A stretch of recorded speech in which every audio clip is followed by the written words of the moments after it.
मेरुरज्जु। केंद्रीय तंत्रिका तंत्र के दो मुख्य भाग मैंने आपको बताए थे। पहला होता है मस्तिष्क, दूसरा होता है मेरुरज्जु।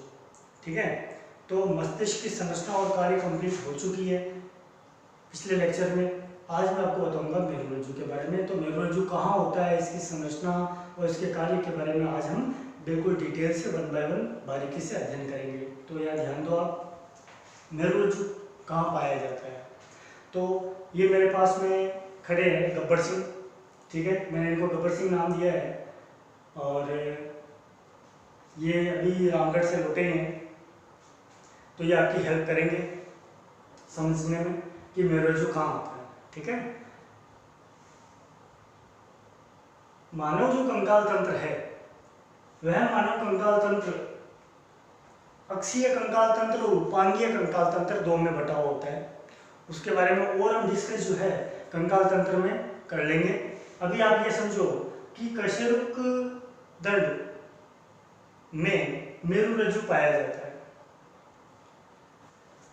तो अक्षीय कंकाल तंत्र में यहाँ पर ये देखिए खोपड़ी, जिसको हमने करोटी नाम दिया, ये करोटी भाग है, ये करोटी भाग है। और ये जो आपको पीछे रीढ़ दिखाई दे रही है, ये रीढ़, ठीक है, तो ये जो रीढ़ है गर्दन से लेकर के पूंछ तक होती है। ठीक है, इसको हम कहते हैं कशेरुक दंड, कशेरुक दंड, जिसको हम रीढ़ कहते हैं। और ये हमारे कहाँ होती है, पृष्ठ भाग पर।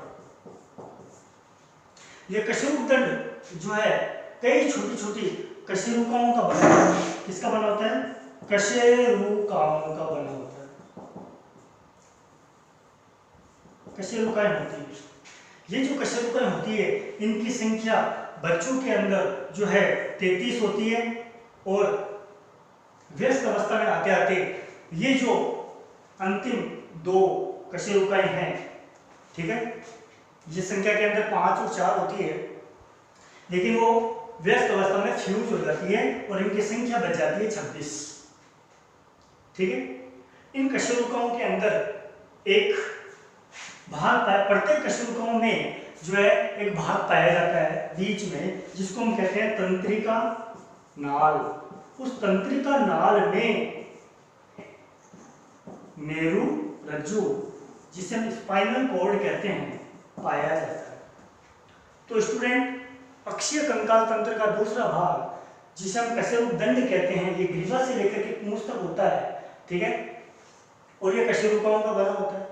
कशेरुकाओं की संख्या बच्चों के अंदर 33 होती है और व्यस्त अवस्था के अंदर इसकी संख्या 26 होती है। प्रत्येक कशेरुकाओं के सेंटर में एक खोखला भाग होता है जिसे हम तंत्रिका नाल कहते हैं और उसमें मेरुरज्जु पाया जाता है। मेरुरज्जु की संरचना कुछ इस प्रकार की होती है। ठीक है, देखो स्टूडेंट, ये ग्रीवा कशेरुकाएं हैं जो गर्दन के बीच में पाई जाती है। इनकी संख्या 7 होती है। ठीक है, और ये वक्ष गुहा के अंदर बीच में ये वक्षीय कशेरुका होती है, जिसके पीछे देखो ये पसलियां जुड़ी हुई होती है। ठीक है, ये पसलियां जुड़ी हुई होती है। क्लियर है, तो ये वक्ष गुहा भाग है जहां पर फेफड़े, हृदय और हमारे प्रमुख रुधिर वाहिनियां सुरक्षित रहती है। क्लियर है, फिर नीचे आते हैं कशेरुकाएं। ये कमर वाला भाग है जिसको हम कटी कशेरुका कहते हैं। तो ये ग्रीवा कशेरुका, वक्षीय कशेरुका, कटी कशेरुका। ठीक है, और फिर ये जो भाग आता है कूल्हे की अस्थि के बीच में, इसको हम कहते हैं त्रिक कशेरुका, त्रिक कशेरुका। ठीक है, ये फ्यूज हो जाए, ये बड़ों में फ्यूज होकर के एक रह जाती है। और ये पुच्छ कशेरुका, ये पुच्छ कशेरुका है, इसकी संख्या भी 4 होती है।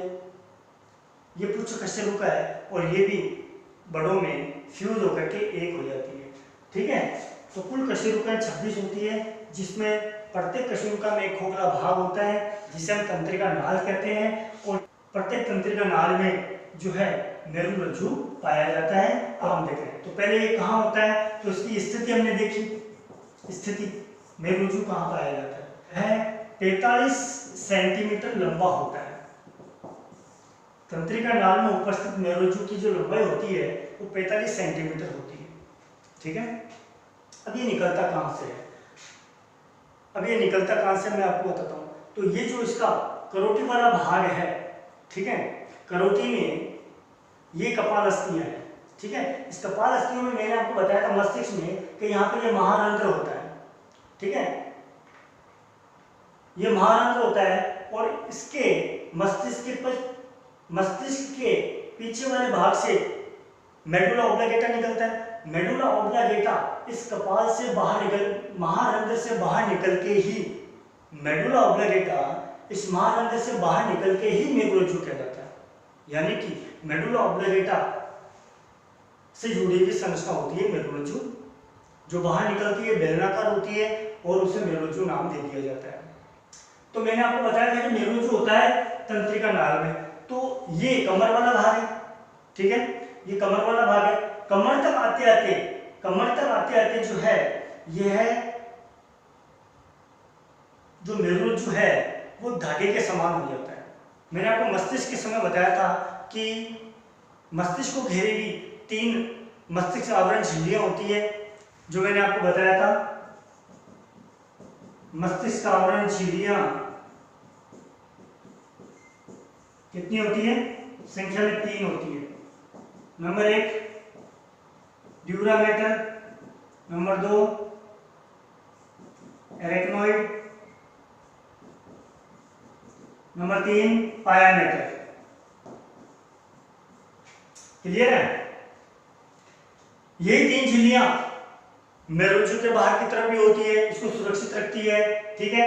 और इनके बीच में मैंने आपको गुहा बताया कि सब ड्यूरल गुहा इन दोनों के बीच में होती है और सब एरेक्नोइडल गुहा इन दोनों के बीच में होती है, दूसरी व तीसरी के बीच में होती है, ठीक है। और उस गुहा के अंदर मैंने आपको बताया था प्रमस्तिष्क मेरु द्रव्य होता है। प्रमस्तिष्क मेरु द्रव्य, यही द्रव्य मेरुरज्जु में भी होता है, इसकी झिल्लियों के बीच में जो गुहा है उनमें भी उपस्थित होता है। तो ये झिल्लियां और मेरुद्रव्य भी इसमें पाया जाता है। जब इसकी संरचना पूछी जाए तो आप इनके बारे में बता सकते हो। मैंने आपको मस्तिष्क वाले टॉपिक के अंदर 1 बाय 1 इनका आपके मैंने क्लियर बता दिया था। अब हम मेरुरज्जु की संरचना लेते हैं, ठीक है। तो ये भाग जो एक ऊपर दिखाई दे रहा है, एक नीचे भाग दिखाई दे रहा है, तो ऊपर वाले भाग को हम कहते हैं पृष्ठ सतह, नीचे वाले को हम कहते हैं अधर सतह। Clear student? पृष्ठ सतह पर आपको एक खांच विदर दिखाई दे रही है, ठीक है, और अधर पर भी आपको दिखाई दे रही है, तो इसको हम कहते हैं पृष्ठ विदर या खांच, और इसको हम कहते हैं अधर खांच, ठीक है। जो पृष्ठ खांच होती है यह बहुत छोटी होती है और ये लंबी होती है, ठीक है। ये जो खांच है यह इस बीच वाले भाग में नहीं आती है, बीच वाले भाग तक नहीं जाती है। क्लियर है? मेरुरज्जु की जो संरचना हमें दिखाई देती है ये तितली के समान दिखाई देती है। संरचना किसके समान दिखाई देती है? तितली के समान। इसमें आप देखो तो बाहर और अंदर की तरफ आपको 2 डिफरेंस दिखाई देंगे, ठीक है। तो इसे हम कहते हैं बाह्य भाग, बाह्य भाग, ठीक है। और इसे हम कहते हैं मध्य भाग। क्लियर है? जो बाह्य भाग है उसमें द्रव पाया था श्वेत द्रव्य, और इसको हम कोर्टेक्स मेडुला भी बोल सकते हैं। मध्य भाग में दूसरा द्रव्य पाया जाता है, दूसरा द्रव्य। Clear student?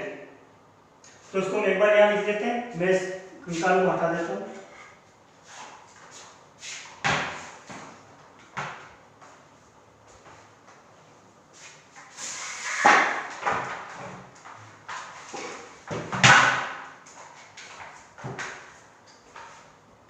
इसे हम यहां लिख लेते हैं कोर्टेक्स,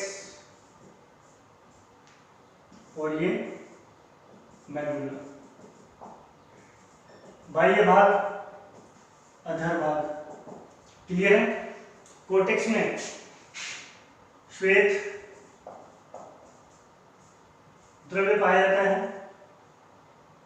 मेडुला में दूसरा द्रव्य पाया जाता है। क्लियर है? और दूसरा द्रव्य किन के कारण होता है ये मैं आपको मस्तिष्क में बता चुका हूँ। इन दोनों के कलर किस वजह से होते हैं? जो न्यूरॉन्स के साइटोन है उसकी वजह से, उपस्थिति की वजह से दूसरा द्रव्य होता है बीच के अंदर।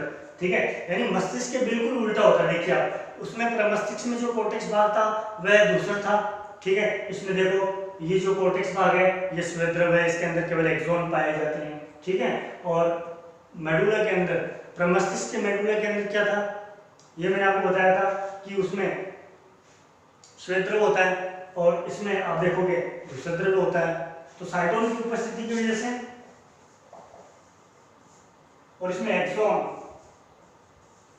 की उपस्थिति की वजह से जो न्यूरॉन्स के भाग होते हैं साइटोन एक्सोन, उस वजह से इनकी संरचना होती है प्रमस्तिष्क के बिल्कुल अपोजिट होती है। तो ये भी आपको अच्छे से याद रह जाएगा। अब देखिए आप, पृष्ठ और अधर सतह पर आपको सींग जैसी संरचनाएं आपको दिखाई देती है। ठीक है, इनको हम कहते हैं श्रृंग। तो ये कहलाता है पृष्ठ श्रृंग और ये कहलाता है अधर श्रृंग।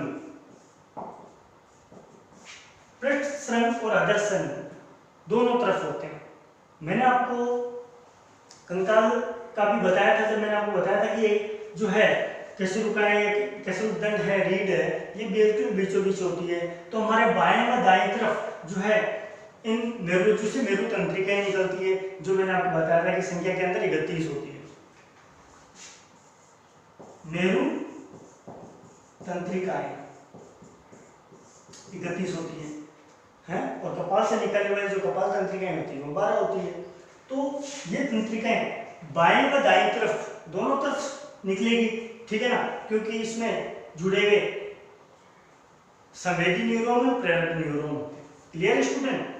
संरचना में आगे है पृष्ठ श्रृंग और अधर श्रृंग पे। ठीक है, तो पृष्ठ श्रृंग जो होता है, पृष्ठ सतह पर पाया जाने वाला पृष्ठ श्रृंग कैसे होते हैं? पतले होते हैं। ठीक है, और ये चौड़े व मोटे होते हैं। अधर श्रृंग चौड़े व मोटे होते हैं।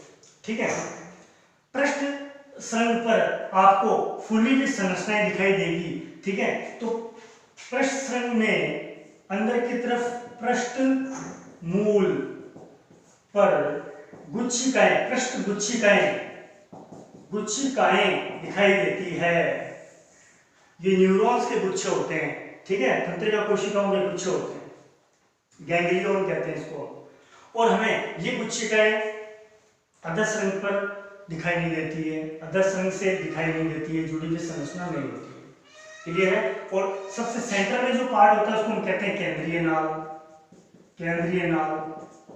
और मैंने आपको बता रखा कशेरुकों के बीच के अंदर जो खाली भाग होता है जिसमें ये मेरुरज्जु होता है उसको हमने तंत्रिका नाम दिया था, ये होता है केंद्रीय नाल। क्लियर है? तो इस प्रकार की ये संरचना है जो तितली के समान होती है। इसमें दो सतह होती है, पृष्ठ सतह, अधर सतह।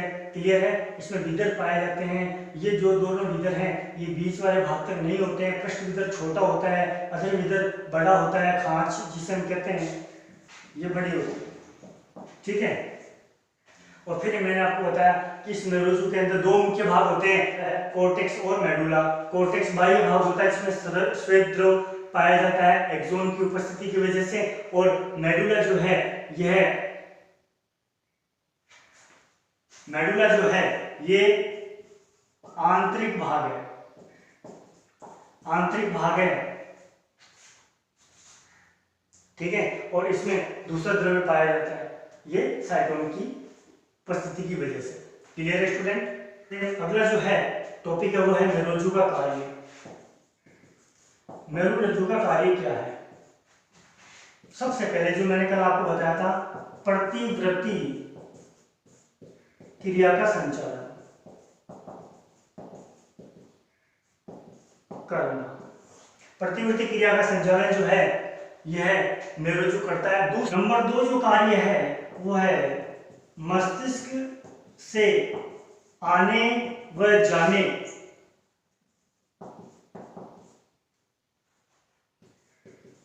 वाले न्यूरॉन का मार्ग प्रदान करना। मार्ग प्रदान करना। ठीक है, तो प्रतिवर्ती क्रिया का संचालन ये कैसे करता है, अब हम पढ़ेंगे इसकी क्रियाविधि। ठीक है स्टूडेंट, तो हमारा टॉपिक है मेरुरज्जु की क्रियाविधि। क्रियाविधि, मेरुरज्जु से मेरु तंत्रिकाएं निकलती है, 31 जोड़ी होती है, बाएं और दाएं दोनों तरफ होती है। तो इस क्रिया को हम कैसे समझें, ये हमारा कोई अंग है, हाथ या पैर हो सकता है। ठीक है, और बाह्य वातावरण से अगर कोई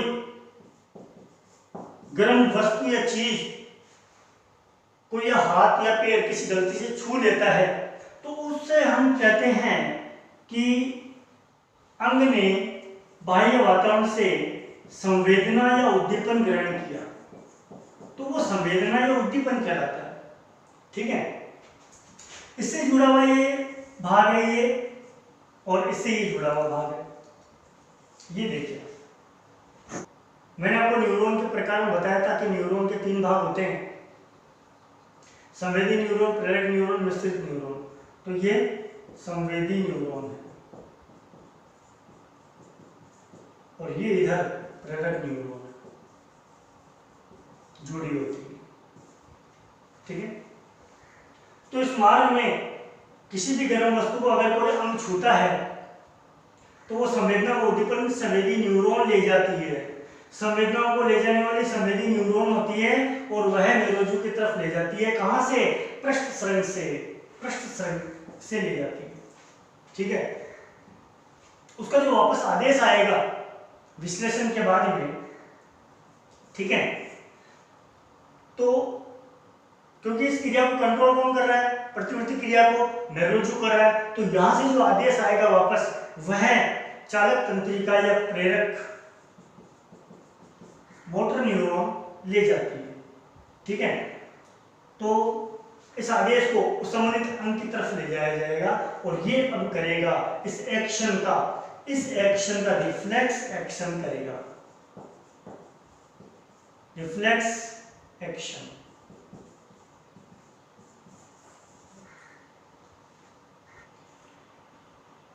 तो ये जो रिफ्लेक्स एक्शन है, इसके द्वारा ये अंग उस गर्म चीज से तुरंत हट जाएगा। ये क्रिया बहुत ही तीव्र गति से होती है, क्लियर है, ताकि अंग को कोई नुकसान नहीं हो। तो यहाँ पर हम एक परिभाषा देख रहे हैं, प्रतिवर्ती चाप। ये क्या होता है? प्रतिवर्ती क्रिया मैंने आपको बताई। ठीक है, प्रतिवर्ती चाप क्या होता है? प्रतिवर्ती चाप में ये मेरुरज्जु, न्यूरॉन्स और संबंधित अंग यही आते हैं। ठीक है, प्रतिवर्ती चाप किसे कहते हैं? न्यूरॉन्स ने अंग और मेरुरज्जु के बीच में जो मार्ग बनाया है, ठीक है ना, इस मार्ग को 2 भागों में बांटा गया है। नंबर 1 ये होगा अभिवाही पथ और ये दूसरा है अपवाही पथ। अभिवाही पथ और अपवाही पथ दोनों मिलकर के प्रतिवर्ती चाप बनाते हैं। ठीक है, तो अभिवाही पथ किसे कहते हैं? अंग से संवेदी न्यूरॉन और संवेदी न्यूरॉन से मेरुरज्जु, इस प्रकार का ये जो पथ है, जो अंग से संवेदी न्यूरॉन जुड़ा हुआ है, संवेदी न्यूरॉन संवेदनाओं को मेरुरज्जु की तरफ ले जा रहे हैं। तो ये जो संवेदनाओं को ले जाने का, उद्दीपन को ले जाने वाला जो क्रम होता है, ये मार्ग होता है, उसको हम कहते हैं अभिवाही पथ। ठीक है, और आदेशों को मेरुरज्जु से प्रेरक या चालक न्यूरॉन संबंधित अंग की तरफ वापस ले जाते हैं, संबंधित अंग की तरफ ले जाते हैं। तो ये जो मार्ग बनता है इसे हम कहते हैं अपवाही पथ। तो इस प्रकार से प्रतिवर्ती चाप में ये 2 मार्ग होते हैं। ठीक है, यहाँ पर मैंने जो ये संरचना बनाई है, तो ये न्यूरॉन ही है। ठीक है, ये संवेदी न्यूरॉन है, ये प्रेरक न्यूरॉन है। तो ये आपस के अंदर जो है सिनेप्स के द्वारा जुड़ी हुई होती है, क्योंकि आपको पता है 2 तंत्रिका कोशिका के बीच के स्थान को सिनेप्स कहते हैं। तो ये सिनेप्स वाला भाग है। ठीक है ना, तो उसमें संवेदी न्यूरॉन है, ये प्रेरक न्यूरॉन है। तो इस तरह से ये मेरुरज्जु वाला टॉपिक अपना क्लियर होता है। आई होप कि आपको अच्छे से समझ में आया होगा। Thank you for watching.